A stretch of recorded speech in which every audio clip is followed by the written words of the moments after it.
chapelém. Pessoal, boa noite, tudo bem? Bem-vindos ao Vivo, mais uma edição que a gente está trazendo aqui para tratar de um dos temas que o Agora considera dentro da sua agenda mais importante, a sua agenda de temas que são importantes para o Brasil e que a gente está tratando em profundidade como parte dos nossos grupos de trabalho. O Agora, acho que todo mundo já conhece, mas não custa dizer, é um movimento da sociedade civil, de pessoas engajadas na transformação do Brasil e, obviamente, na melhoria da vida dos brasileiros, principalmente aqueles que são os batalhadores do nosso país. A gente tem uma visão de um Brasil que seja simples, humano, sustentável e, obviamente, próspero para todo mundo. Eu sou o André, eu sou um dos membros fundadores do Agora. Eu trabalho há bastante tempo já com o tema de tecnologia, já tive no governo durante muitos anos, eu me considero um servidor público e hoje eu trabalho com esse tema, mas na iniciativa privada. Está aqui comigo o Rodrigo Bandeira, que também é um dos membros cofundadores do Agora. E aí, Rodrigo? Isso aí, legal, André. Bom, eu sou Rodrigo Bandeira, sou membro aqui do Agora, já tive na área pública também, hoje estou como consultor fazendo aí projetos que têm a ver muito com esse tema que a gente conversou aqui um pouco hoje, que é o tema de tecnologias e governo. Já tive atuação como empreendedor, já comecei minha carreira no mercado financeiro, mas a área pública me interessa especialmente. Eu sinto que é exatamente onde a gente consegue ter a maior influência sobre a vida das pessoas, influência positiva. Então vejo o governo como um lugar legal mesmo para a gente estar quando a gente quer contribuir com a vida das pessoas. E o mais bacana, eu acho que é sempre importante a gente ressaltar. No Agora, a gente tem diferentes pessoas, diferentes experiências, acho que diferentes ideologias, então é um grupo muito diverso e plural. Mas todo mundo, independente da experiência, como a do Rodrigo, que eu conheço, deve ter pelo menos uma década aí a atuação dele, todo mundo está motivado por trabalhar justamente por essa transformação positiva que a gente quer ver no Brasil. E aí, a gente está estruturado em diferentes grupos de trabalho que estão preparando as suas agendas para trazer para a sociedade e discutir, ouvir e debater a partir do mês de abril, mas até lá esses grupos estão trabalhando bastante na construção dessas agendas e hoje, a gente teve aqui no Colab, até vou fazer uma propaganda, Gustavo, obrigado por nos recepcionar. Então o Colab é uma startup cívica, que atua justamente criando essa relação entre cidadãos e governos e tem uma atuação no Brasil inteiro. Eles estão nos recebendo justamente porque o tema é tecnologias para governo. Hoje à tarde, a gente teve o prazer de fazer também aqui no Colab uma bela escuta em que a gente recebeu pessoas interessadas em discutir fisicamente aqui com a gente o tema e hoje a gente está apresentando nesse Agora ao vivo um pouco do que a gente discutiu e obviamente a gente quer ouvir de vocês através das perguntas o que vocês têm a nos dizer sobre o tema de governo em tecnologia. Nas próximas semanas, Rodrigo, a gente vai trazer outros temas. Na semana que vem, o Vitor, que está aqui, pediu para eu dizer que a semana é de educação. Então a gente vai ter vários especialistas do Agora, várias pessoas que estão dedicadas a esse tema, trazendo para vocês essa mesma reflexão de como Agora pensa sobre isso. Mas, Rodrigo, a gente teve aí, acho que nos últimos meses, debruçado bastante sobre esse assunto de governo e tecnologia. Pode parecer duas palavras um pouco distantes, dois mundos muito distantes. Mas é fato que a tecnologia faz parte da vida de todo mundo hoje, Sem dúvida, e a gente vê a tecnologia como uma forma importante de não só melhorar os serviços públicos, mas também aproximar mais o cidadão do governo, do que é ser governante, do que é cuidar da cidade, do estado, do país.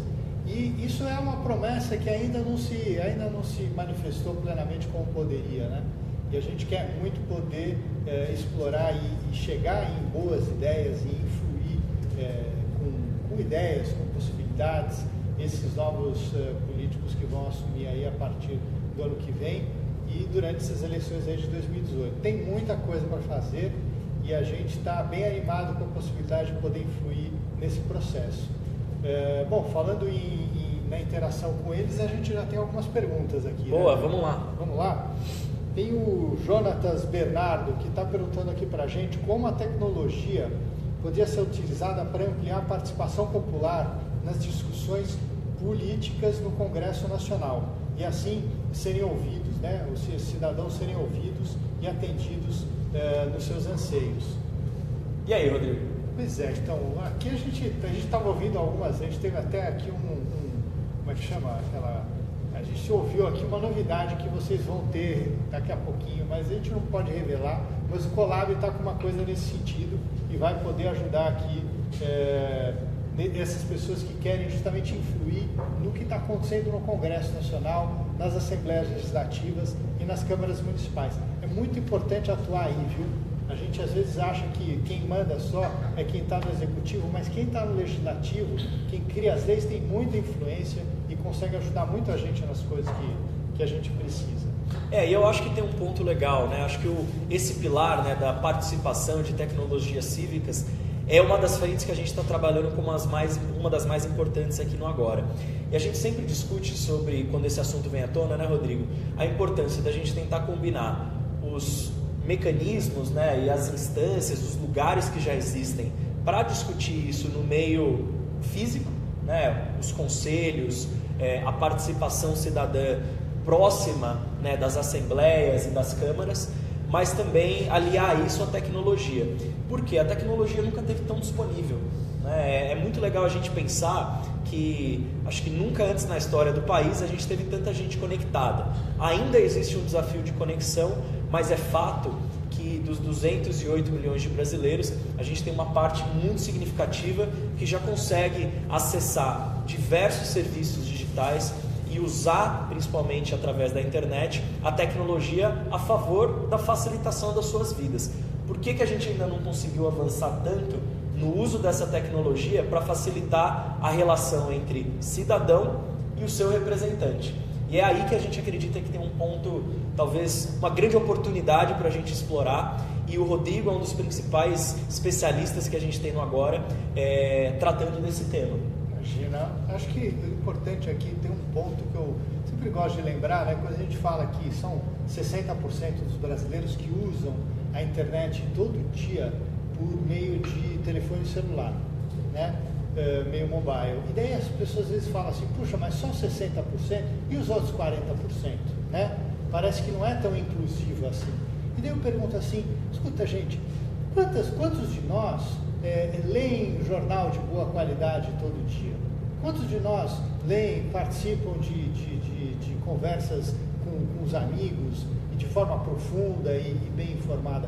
Quantos de nós leem por dia? Quantos de nós assistem bons programas na TV? Não aqueles que estão passando, mas escolhem um programa para assistir, para pensar sobre ele. Então, se a gente pensar nisso, 60% de pessoas que usam a internet pelo celular e com isso conseguem ter acesso aos aplicativos incríveis que tem, às informações incríveis disponíveis, etc., é um número muito grande.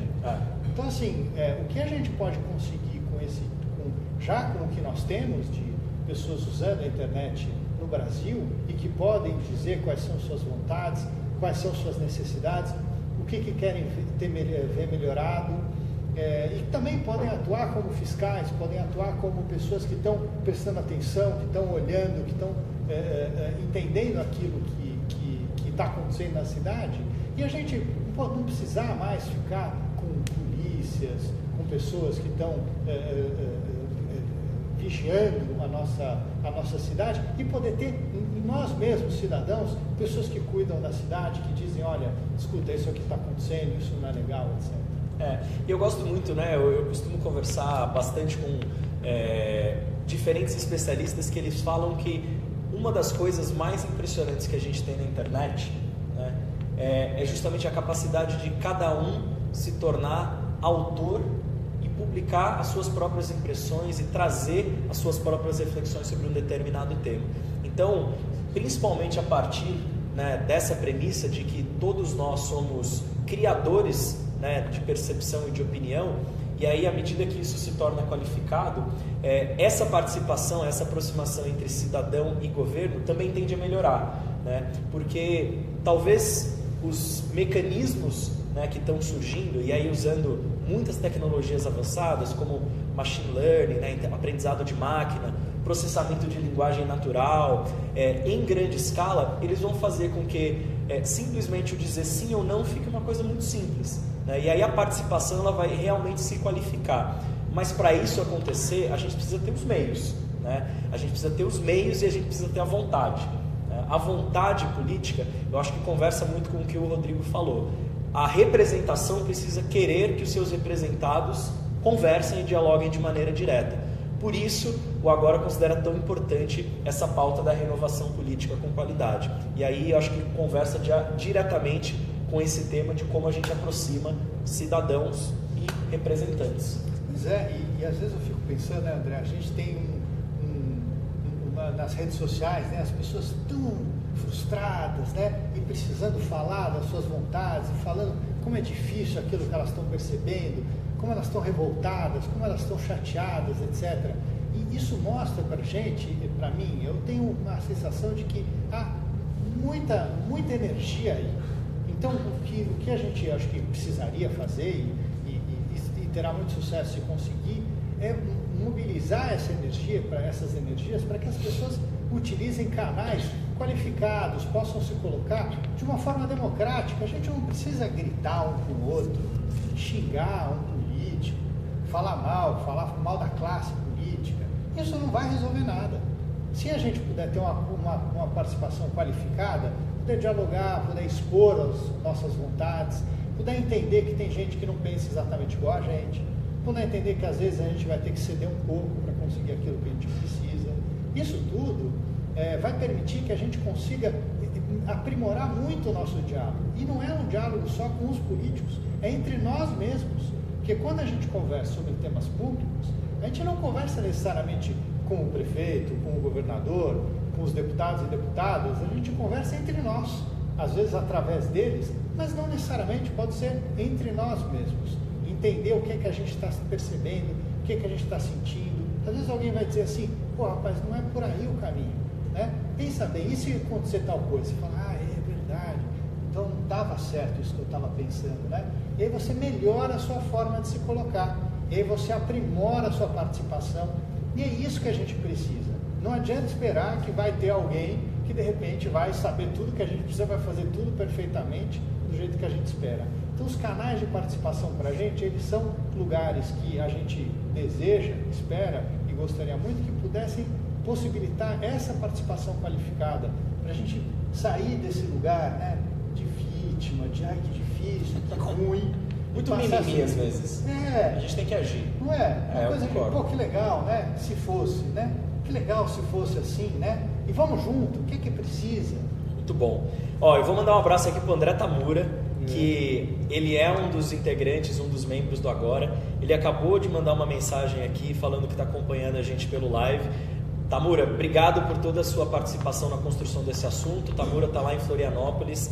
Tenho certeza que ele contribuiu muito para o que a gente está trazendo aqui. Eu vou trazer duas perguntas aqui, Rodrigo, que eu acho que se combinam e são bem interessantes. O Jardel Lacerda, ele falou o seguinte: vocês consideram que boa parte dos problemas do setor público relacionados à burocracia intrínsecas à organização administrativa, como emissão de documentos, licenças, que demandam em geral muito tempo de trabalho, podem ser largamente otimizados com o uso de tecnologia da informação? Essa é a pergunta do Jardel Lacerda. E a segunda é a da Rosinha Estevão, que ela fala o seguinte: por que, quando vamos até uma repartição, é tão demorado? Mesmo com tantos computadores, era para ser menos demorado e muito mais ágil. O que deveriam fazer para mudar essa situação? Essas duas perguntas eu acho que são incríveis, né? Porque elas conversam não só com o tema de GovTech, mas ela conversa também com outros grupos de trabalho que a gente tem dentro do Agora, tanto de reforma do Estado, quanto de empreendedorismo, que eu e o Juliano Seabra tivemos a oportunidade de fazer um ao vivo em janeiro, que diz respeito ao peso da burocracia e o quanto ela implica ou tem impacto negativo na vida do cidadão. Mais do que isso, como é que a tecnologia poderia ajudar a resolver isso, né? E aí eu acho que isso tem muito a ver com o que a gente tem discutido como prioridades dentro de governo e tecnologia. A gente acredita que, além da tecnologia para participação e as questões cívicas, o governo ou a tecnologia em governo pode ajudar, primeiro, a dar mais eficiência e integração ao funcionamento da própria máquina pública, e o segundo, que a tecnologia pode ajudar na prestação de um melhor serviço ao usuário, que no fim do dia é o cidadão.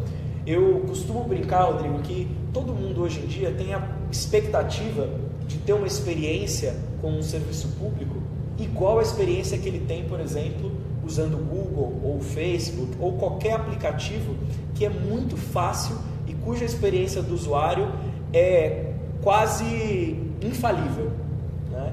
Por que os serviços públicos não são assim? E aí, o motivo pelo qual eles não são assim tem muito a ver com a pergunta do Jardel, que é a burocracia, é o excesso de processos e a demora nesses processos. E aí a gente acredita que, primeiro, a integração do governo é o primeiro ponto para começar a resolver isso. Não pode acontecer de uma repartição pública ter um processo e aí outra repartição pública simplesmente não reconhecer, não aceitar ou ignorar que o cidadão já teve o trabalho de passar por um outro órgão do governo, ter determinadas certidões emitidas e ainda assim ele tem que fazer esse processo de novo, né? Então a integração entre esses órgãos de governo vai fazer com que, primeiro, haja uma operação integrada entre eles, e aí essa operação integrada vai fazer com que haja um custo menor, tanto para a máquina pública quanto para o cidadão, né? A gente não pode ignorar que a vida do cidadão ela é medida no mesmo tempo que o governo tem para fazer o serviço. Só que o custo, no caso do cidadão, é muito maior. Eu ficar indo de um lado para o outro, sendo jogado igual uma bolinha de ping-pong para resolver uma questão minha, tem um impacto muito negativo. Então essa integração e a interoperabilidade, que é uma palavra muito chique, né, que a gente usa em tecnologia, é ponto fundamental. A segunda coisa, que aí tem a ver com o próprio cidadão, é a gente colocar a pessoa no centro do que a gente está construindo como governo. Então não adianta o governo criar um sistema, criar um aplicativo que funciona só para o governo, né? Você focar justamente na experiência, no uso, né, justamente no benefício real que aquilo vai trazer para o cidadão é a coisa mais importante. Então, se você talvez mudar esse foco, a gente vai ver que boa parte das soluções que existem hoje, elas ainda são muito focadas em resolver só o problema do governo e ignoram justamente a vida do cidadão, como a Rosinha falou. Então, talvez a combinação dessas duas coisas, né, você colocar o cidadão no centro, pensar o uso de um serviço público como se fosse um serviço, né, de uma startup ou de qualquer serviço que esse cidadão tem acesso hoje pela internet, seja um ponto bem importante. Só que para isso acontecer, essa integração do governo e essa interoperabilidade dos sistemas do governo é condição fundamental. Você concorda? Concordo totalmente. Eu queria contar aqui uma experiência, né? Quando acho que se o Tamura estivesse aqui, ele ia falar um pouco também disso. Acho que ele também se sente da mesma forma. O Tamura falou que gostou muito da sua camisa que ele mandou. É mesmo? É. E ele estava talvez contando um pouco dessa experiência quando eu trabalhei no governo, e eu tive uma impressão muito engraçada, porque eu achei que as pessoas no governo sabiam de tudo que era para fazer. Eu era ingênuo e achava que todos os buracos que tinham nas ruas, o governo já sabia, a prefeitura já sabia que tinha. Eles só não consertavam porque ainda não tinha dado tempo, ou porque eles estavam consertando buracos em outros lugares, ainda não tinha dado tempo de consertar aquele buraco que eu estava vendo, né?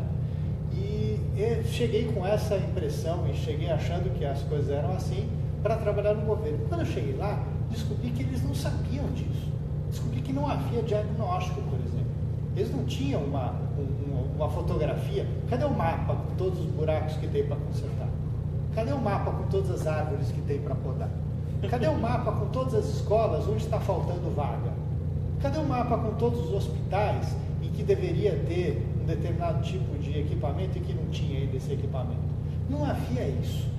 Então, isso acho que foi minha primeira grande surpresa, ao descobrir que eles não tinham essa informação, e uma vez que eles não tinham essa informação, só tinha uma saída, eu imaginava, a gente precisava dizer isso. Não adiantava eu ficar olhando para o buraco e falando para o meu irmão, para o porteiro do prédio, ou para a pessoa que estava no ponto de ônibus, nossa, mas que absurdo, hein? Não arrumaram esse buraco ainda. Não eram eles que iam arrumar o buraco, quem ia arrumar o buraco era a prefeitura, então precisava falar com a prefeitura. Então foi daí que surgiu essa ideia de trabalhar com essa área que me interessa tanto. E aí tentando entender, né, quer dizer, quando as pessoas então se manifestam e podem dizer, o governo passa a ter informações sobre isso. E quando ele tem informações sobre isso, ele precisa trocar essas informações. Ele precisa ter sistemas que ajudem essas informações, porque alguém, por exemplo, pode estar numa escola e reclamar de um posto de saúde. Alguém pode ir pegar um remédio e dizer que tem uma árvore para ser podada. E todas essas coisas podiam estar numa base de dados que ajudasse os diferentes órgãos a trabalharem e resolverem essas questões. Então, é fundamental que a gente possa ter sistemas de informação sendo trabalhados por governo com a mesma qualidade que as empresas boas hoje trabalham. Uma empresa hoje, se tem um relatório desse e fica faltando uma informação dessa, isso é inadmissível. Por que no governo isso é possível? Então a gente precisa muito olhar para esse tipo de questão e querer o diferente e pensar como pode ser diferente, porque não vai ser de uma hora para outra, mas tem caminhos, tem soluções. A pergunta que eu gosto de fazer nesse caso é: qual é o seu papel? O que você pode fazer por isso? E o que outras pessoas podem fazer por isso? Não o governo, não pessoas que você não conhece, pessoas que você conheça. Então, a minha mãe, minha tia, meu irmão, um amigo que eu tenho na escola, no trabalho, eles também podem fazer alguma coisa. E vamos começar a pensar nisso, entender que é daí que vai acontecer as coisas. Não é reclamando para alguém. Concordo, concordo plenamente. Acho que isso é boa parte da motivação do agora. É o motivo pelo qual a gente está aqui. Tem muita gente aqui acompanhando a gente ao vivo, não ao vivo, né? Então, todos motivados por esse mesmo propósito. Eu vou trazer um comentário aqui que me chamou a atenção, do Carlos Eduardo Eirolico. Desculpa se eu estiver pronunciando errado, mas ele falou o seguinte: como fazer o governo ser algo do povo? E também, quando sairá das promessas a internet popular? Sendo que muita gente nem computador tem em casa, porque pagar mais de R$100 a parcela do computador e mais de R$100 a internet por fibra, isso torna a internet algo para a minoria. Carlos, esse ponto é muito interessante que você trouxe e me lembrou um pouco de uma das respostas que a gente teve, né, na pesquisa que a gente lançou na semana passada e que a gente vai disponibilizar aí dentre os comentários desse ao vivo, sobre a percepção de vocês em relação à tecnologia e governo. Uma das coisas que mais surgiu aqui nessa nossa pesquisa sobre como então o governo poderia utilizar melhor essa tecnologia a serviço do cidadão para o melhor funcionamento e eficiência do governo é justamente essa questão do acesso à internet e dos custos que isso ainda impõe para o cidadão. Essa foi a que mais apareceu. Essa foi a que mais apareceu. 69% das pessoas disseram que melhorar a velocidade e reduzir o preço da internet no Brasil é a melhor forma para que o governo utilize melhor as tecnologias para ouvir cidadãos e oferecer melhores serviços. Exato. Então acho que esse é um ponto bem importante, né? É claro que se a gente olhar a trajetória e o caminho que a penetração da internet está fazendo, é fato que ela vai chegar ainda mais longe e os custos tendem a diminuir, mas eu concordo que os custos ainda são muito altos para a maioria da população. E mais do que isso, né, a conectividade dos próprios equipamentos públicos, ela está longe de ser ideal, ela está longe de ser boa. Um dos nossos membros aqui, fundadores do Agora, é o Ronaldo Lemos. O Ronaldo participou e participa muito ativamente de uma campanha que é justamente para a gente tentar conectar pelo menos 100% das escolas do Brasil, escolas públicas, utilizando banda larga, que ainda parece um sonho um pouco distante. E mais do que isso, não é só conectar, mas é dar uso a essa internet através de equipamentos como esse que você disse, computadores, laptops, telefones celulares, tablets, que vão ajudar muito uma política pública como é o caso da educação. Então, eu acho que a pesquisa demonstra que esse ainda é um ponto importante que a gente tem que considerar quando a gente pensa justamente na entrega, né, desses serviços de saúde, educação, transporte para o cidadão comum. Acho que esse é um ponto bem importante. E não é por nada, né, André? Porque as pesquisas que tem levantamentos aí dizem que a nossa internet é a mais cara, né? Por megabyte, né? A nossa é, assim, das mais caras. Né? Talvez seja como desigualdade, né? O Brasil é quase o pior. Né? A nossa internet é quase a mais cara do mundo. É um sorriso meio nervoso que a gente tem que dar nessa hora. Mas é difícil. É difícil justamente porque a gente está privando um número bem significativo de pessoas ao acesso, né, a coisas que poderiam ser muito transformadoras na vida desses cidadãos e que a gente sabe que podem certamente melhorar, e acho que é um dos pontos mais importantes que a pesquisa trouxe. Tem outro ponto interessante que é sobre isso que a gente estava falando aqui, entender que muitas vezes, né, eu trabalhei bastante na Amazônia, né, e conheci na Amazônia uma realidade em que a gente tem pouco acesso a serviços e políticas públicas, né, equipamentos públicos, desculpa. E também trabalhei aqui um pouco no Vale do Ribeira, aqui em São Paulo, que é onde tem a maior reserva de Mata Atlântica do Brasil. Às vezes a gente acha que a Mata Atlântica está em outros lugares, no Nordeste, na Bahia, mas a maior reserva de Mata Atlântica, a maior mancha de Mata Atlântica que tem no Brasil, está no estado de São Paulo, na região do Vale do Ribeira. E o que acontece? Onde tem muita floresta, tem pouca estrada. Onde tem pouca estrada, as pessoas demoram para chegar no hospital. São cidades pequenas, que não podem ter hospitais muito complexos, oferecendo atendimentos incríveis.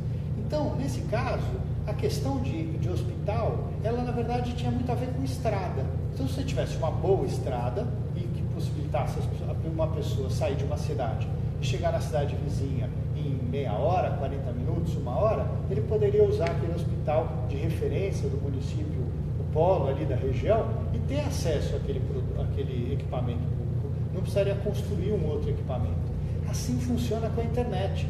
Então é a mesma coisa que a gente tivesse construído estradas cheias de lombada, estradas buracadas. Então, se a gente melhorar o preço da nossa internet e a qualidade da nossa internet, por meio dos aplicativos que a gente tem, que podem possibilitar você marcar uma consulta, né, fazer uma reserva de vaga para o seu filho, etc., vai melhorar muito. E a gente não vai precisar, talvez, gastar tanto dinheiro fazendo novos hospitais, fazendo novas escolas, fazendo campanhas, etc., porque isso vai poder estar no celular da pessoa e ela mesma vai poder procurar. Ou seja, construir as autoestradas da internet. É isso aí. Fazer com que as pessoas cheguem mais rápido e acessem da melhor forma. Eu queria agradecer aqui, o Silvio mandou uma consideração. Silvio Caldas, bom ver que tem gente agindo mais e gritando menos. Concordo, acho que tem tudo a ver com a fala do Rodrigo que ele trouxe numa reflexão anterior. E vou tentar conectar dois pontos aqui. Primeiro, uma do William Finamori, que ele fala: a integração entre órgãos de governo não precisa ser baseada por uma mudança cultural. Existem diversos muros a serem derrubados entre os órgãos. E a segunda é do Armando. Na verdade, o William tem até uma outra questão aqui. É Silvia, tá, bom, Silvia Costa, desculpa. Qual a proposta do Agora para integrar os serviços públicos, uma vez que o cidadão não deve ser o agente integrador e sim o órgão público? E aí o Armando Porto colocou uma outra consideração, não é uma pergunta que eu acho bem interessante. Costumamos pensar em necessidades básicas como saúde, educação, segurança, construção de estradas, hospitais, polícia, mas a informatização e integração dos governos é fundamental hoje em dia. Eu acho uma ótima ponderação e conversam muito bem em relação ao que a gente pensa sobre o assunto. Então, voltando ao ponto do William, é muito interessante você pensar, e aí qualquer pessoa que já teve a oportunidade de trabalhar no governo, ele consegue entender muito bem essa analogia, né, dos muros que o William fala. Apesar de ser um governo só, mas a gente tem diferentes silos, diferentes organizações que não funcionam tão bem juntas, né? Não funcionam tão integradas, apesar de que deveriam. Então, eu costumo brincar que no governo a gente tem que ficar fazendo uma força centrípeta, né? Tentar trazer todo mundo para trabalhar junto, mas na verdade o que acontece é uma força que joga todo mundo para fora, né? Essa é, acho que uma das principais dificuldades de você começar a integrar essas instituições, esses órgãos do governo, para aí sim criar essas integrações através de tecnologia. Então, William, eu acho que você está muito correto. Por outro lado, eu também considero que a cultura que a gente tem no setor público é um dificultador disso, né? A gente não tem ainda uma cultura no serviço público que torne isso algo natural ou algo que aconteça de maneira simples. E aí, quando isso não acontece de maneira simples, a gente tem que ficar tentando fazer decretos, fazer normativas para fazer algo que deveria ser natural, como eu disse. Então, a cultura é um elemento importante, né? A gente poderia falar horas sobre a questão da cultura, mas sim, existem também esses muros que precisam ser quebrados como uma condição para que a integração de tecnologia também aconteça. Agora, voltando aqui ao Armando, né?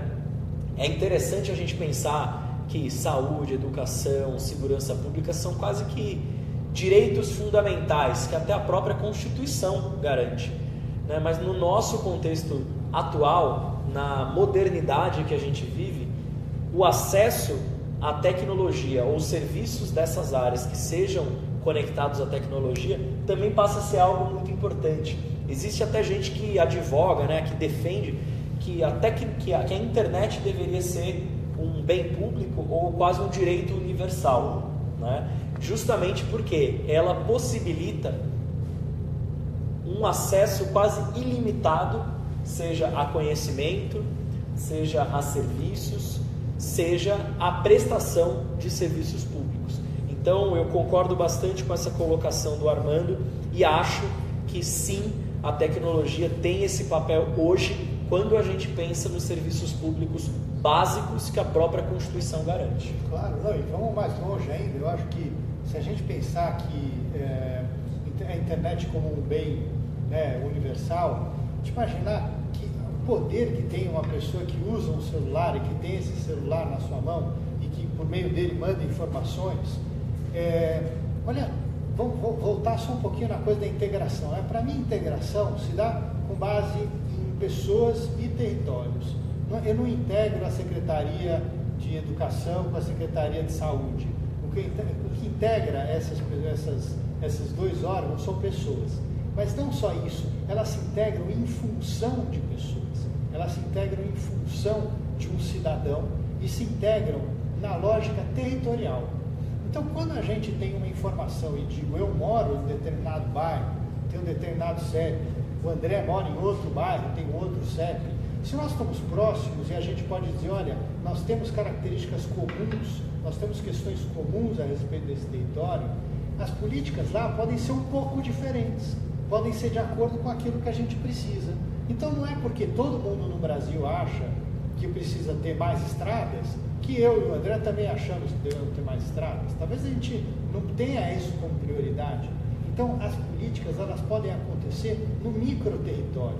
Elas podem ser integradas de acordo com aquilo que a pessoa está querendo naquele quarteirão. A gente não precisa mais ter estratégias blockbuster, estratégias de como se fosse um canal que tem que agradar todo mundo. Uma novela nacional que todo mundo tem que gostar, tem que ter um mocinho, tem que ter um antagonista, um bandido, tem que ter uma moça muito bonita, tem que ter um problema muito grave, que tem que envolver família, tem que ter um romance, aí todo mundo gosta. Mas, na verdade, ninguém gosta muito. Ninguém vai dizer assim, o meu filme preferido é a novela das 8 de 1976. Ninguém vai dizer isso. O filme preferido, ele é muito específico. Ele agrada uma ou outra pessoa. Assim as políticas. Quando elas podem atender especificamente aquilo que alguém precisa num determinado quarteirão, isso é muito mais especial do que um ótimo sistema que responde a todas as necessidades de todo mundo, do Oiapoque ao Chuí. Então, a própria integração pela tecnologia, para mim, significa isso. Significa utilizar esses dados, essas informações que já estão aí disponíveis para todo mundo, basta saber capturar com inteligência, com capacidade e desenvolver políticas que possam ser ajustadas para pequenos grupos, para microgrupos. Muito legal. Eu vou agradecer aqui o comentário da Rosinha Estevão, que ela falou que está gostando muito do live hoje, falou que a gente está sendo bem esclarecedor, acho que é o Rodrigo principalmente, que é muito esclarecedor, e ela traz uma pergunta interessante, que ela fala o seguinte: vocês acham que agora nas próximas eleições, então, de outubro de 2018, a biometria vai funcionar? Será que não vão facilitar as fraudes, Rodrigo? Olha, não sei dizer, eu espero que não, eu acredito que não vai, não. Eu acho que quanto mais a gente tem clareza, quanto mais a gente tem dados, e é isso que a tecnologia traz para a gente, mais a gente tem olhares sobre isso. Né? Eu entendo gente que diz que a eleição não deve ser, as urnas não devem ser só eletrônicas, que deve ter o voto impresso. Eu entendo, eu acho que faz sentido a pessoa querer e pedir isso. Mas eu não acredito que com as urnas eletrônicas a gente tenha mais fraude. Pelo contrário, eu acho que tem muitas formas da gente pegar uma fraude que aconteça numa urna eletrônica. Isso é muito mais fácil do que pegar num papel que tem um xizinho, né? E que é colocar dentro de uma urna e que você pode perder, por exemplo. Eu vou pegar um gancho nessa pergunta para falar até de um dos pilares também que a gente trabalha aqui no Agora, que tem a ver com justamente como é que a gente lida, né, ou como é que os governos, né, e a sociedade devem lidar com esse tema de tecnologias que estão surgindo. A biometria nem é uma tecnologia tão nova, né? A gente já usa biometria há bastante tempo, mas a aplicação dela em determinado contexto, em determinada situação, pode ser nova. Assim como outras tecnologias, como a famosa internet das coisas, ou até uma outra, tem um nome chique que é blockchain, que todo mundo fala muito sobre esse assunto. E eu concordo com o Rodrigo que essas tecnologias elas vão continuar surgindo, né? E à medida que elas surgem, a gente tem que, obviamente, testá-las, ver a aplicação possível e colocar na prática, né? E esse processo tem que gerar algum aprendizado capaz de fazer a gente entender se aquilo funciona mesmo ou se não funciona. E aí, se funcionar, a gente tem que apostar nela, a gente tem que continuar testando. Se não funcionar, para aquele determinado projeto ou aquele determinado objetivo do governo, a gente também tem que abandonar. Sim, né? sim. Mas é verdade que cada vez mais isso vai continuar surgindo. E a gente acredita, né, Rodrigo, como agora, que é bem importante os governos não simplesmente falarem que não serve, né? É importante que o governo e a sociedade testem aquilo, né? Então, quantas vezes você já baixou um aplicativo, testou, gostou, continuou usando? Quantas vezes você já baixou um aplicativo que você testou, não gostou, aí você tirou do seu telefone porque ocupa espaço? Então, esse teste constante de tecnologias, interações, isso é super importante de acontecer, principalmente porque essas novas tecnologias, elas aparecem justamente para tentar resolver algum problema. E aí a biometria, no caso das eleições, é mais uma tentativa. Assim como outras tecnologias, como o blockchain, podem ajudar bastante a fortalecer a identidade e determinados tipos de processo que demandam uma validação em relação ao governo ou ao cidadão e que vão tornar mais segura justamente a entrega de políticas públicas ou a interação do governo com o cidadão. Então eu acho, e eu pelo menos sinto, que a gente tem que testar com esse olhar crítico e justamente entendendo o que funciona ou não. Eu torço bastante, como o Rodrigo falou, para que funcione, mas a gente tem obviamente que estar atento, e aí se a gente sentir que não funcionou, a gente parte para a próxima, tentando aprimorar a democracia, porque é um processo que vai continuar, não é para a eleição desse ano, mas é para o futuro, já que a democracia é o que a gente quer. E olha que conversa interessante entre democracia e inovação, né? Perfeito. A democracia, ela é uma possibilidade de você dialogar e tentando encontrar soluções, ouvindo, possibilitando que todos possam falar e serem ouvidos, né? Então, a democracia, ao contrário do que muitos pensam, não é um processo limpo, liso, onde tudo é claro, perfeito, existe o certo e o errado, e basta a aplicação do certo, basta que isso tudo vai dar certo.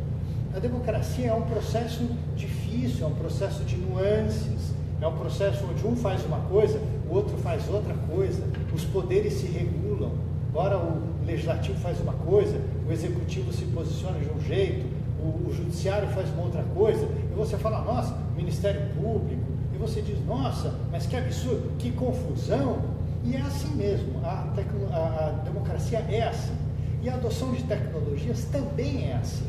Então, dizendo ainda para a Rosinha, vamos testar isso e vamos ver o que acontece, e vamos para frente, não vamos achar que se houver fraudes, a gente deve tirar a biometria. Não vamos achar que se tiver urna eletrônica, a gente deve tirar a urna eletrônica. Vamos melhorar a urna eletrônica. Vamos melhorar a biometria. Vamos trocar a biometria por uma outra coisa. Vamos colocar um outro processo diferente. Vamos aprimorar isso, porque é para frente que a gente vai. Então, o desenvolvimento tecnológico, né, a inovação, todo o desenvolvimento humano, ele teve como base essa busca por algo maior, algo melhor. Imagina alguém, por exemplo, afiando uma pedra para tentar fazer uma ponta para uma lança, para poder furar o couro de um tigre, Nossa. furar o couro de um mamute. Imagina como esse cara se esforçou para que essa pedra ficasse boa. Imagina como foi difícil, ele foi quebrando a pedra e até aquela pedra ficar bem afiadinha, e daí de repente ele quebrou a pedra no meio. Aquela pedra não era muito boa, ele conseguiu fazer ela ficar bem afiadinha, mas ela não era muito dura. Depois ela não furava o couro daquele animal. Imagina como foi difícil para ele. Mas ele não desistiu, não falou, vou deixar de matar animal, agora vou virar vegetariano, né? Vou tentar matar o animal agora a mordidas. Ele foi tentando, ele continuou aprimorando. Então acho que vai ser a mesma coisa, Rosinha. Eu acho que a gente vai por aí, melhorando devagarzinho, junto, pensando junto, aprimorando, acreditando, para frente. É isso. Pessoal, eu queria muito agradecer a participação de todos. A gente tem algumas perguntas aqui que até em função do tempo a gente não conseguiu responder. Eu queria dizer que a gente vai ver todas essas perguntas e vai se comunicar e responder a vocês. Muito obrigado pela presença de cada um que acompanhou esse Agora ao Vivo. Eu queria agradecer o Rodrigo, parceiro. Eu queria agradecer o Colab, que foi o nosso anfitrião aqui com o Gustavo. E eu queria agradecer o Agora pela oportunidade de dialogar com cidadãos brasileiros para a gente refletir sobre esses assuntos que são tão importantes. A gente deixou aqui nos comentários de vocês a pesquisa que a gente lançou na semana passada sobre essa questão de tecnologia e governo. Respondam, tudo isso serve para que a gente entenda melhor o que vocês pensam e aí, junto com as nossas ideias, a gente construa uma agenda para o Brasil. Obrigado, boa noite e é isso aí. Tchau, tchau.